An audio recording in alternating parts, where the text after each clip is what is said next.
Malgré le froid, le vent, la pluie, ils sont venus, ils sont tous là, bien décidés à braver les éléments.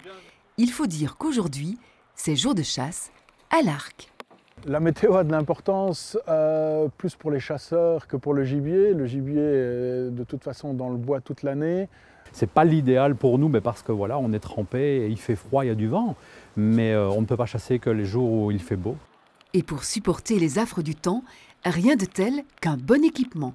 On recherche un vêtement donc, qui bien sûr nous donne un confort par rapport à l'humidité et à l'eau, mais surtout un vêtement silencieux. Donc à partir du moment où on fait un mouvement qui réalise l'armement de l'arc en lui-même, je ne dois pas avoir de friction et il ne doit absolument pas y avoir de bruit.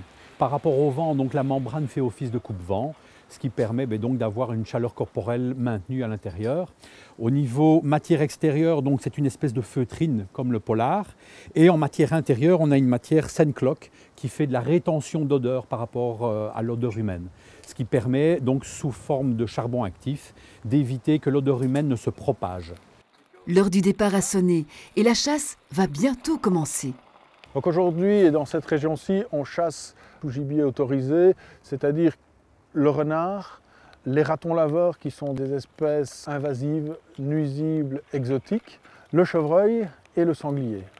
Le principe est simple, il y a les tireurs et les rabatteurs.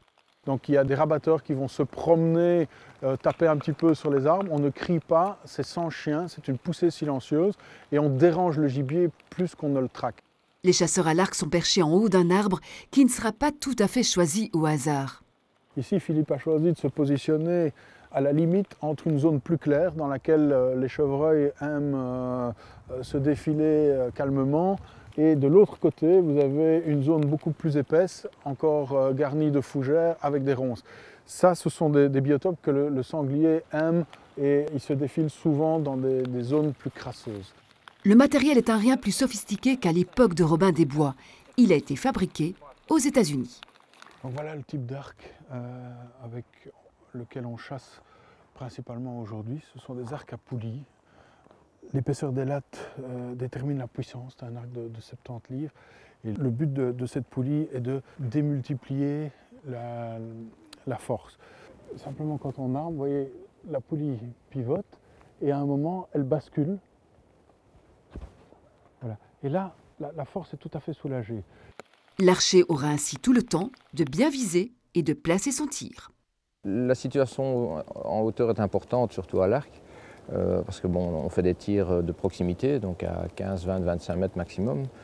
Il faut savoir qu'au sol, à 15-25 mètres, le gibier, il nous capte, il nous sent, il nous voit. C'est un fait que quand il y a du vent, comme aujourd'hui, les odeurs portent plus loin. Il y a un autre impact ici du vent, puisque les archers sont placés dans les arbres, et ça risque de faire bouger parfois un peu l'arbre, et donc de perturber un petit peu la décoche. Il faudra certainement redoubler de vigilance. Pour les adeptes de la discipline, la chasse à l'arc a de nombreux avantages par rapport à la chasse traditionnelle. Mais donc véritablement, c'est en termes de sécurité, de pouvoir justement placer des endroits là où le tir à la carabine est très dangereux. Un second atout, je pourrais dire que c'est aussi pour le confort aussi, simplement des riverains, des autres utilisateurs de la forêt, puisque la forêt va garder son calme aujourd'hui.